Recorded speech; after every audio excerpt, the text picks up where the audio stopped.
sa lugar na ito sa Magpupungko, Siargao Island. Sa Pilar, Siargao Island. Ayan. Ayan. Yung magandang beach dito sa lugar na ito. Ano na kung pang tao nito ay marami ng tao.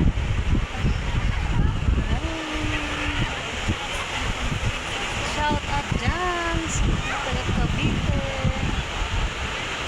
Dito na ako sa Mindanao, sa Siargao Island. May mga apam din dito guys. Oh, ayan. Sa mga lokal din. Oh. Maganda oh. Ang laki ng alon dito oh.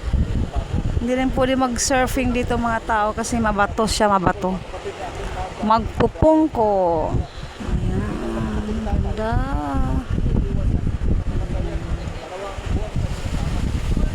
Ito ang lugar na ang ganda balik-balikan. Thank you so much for watching.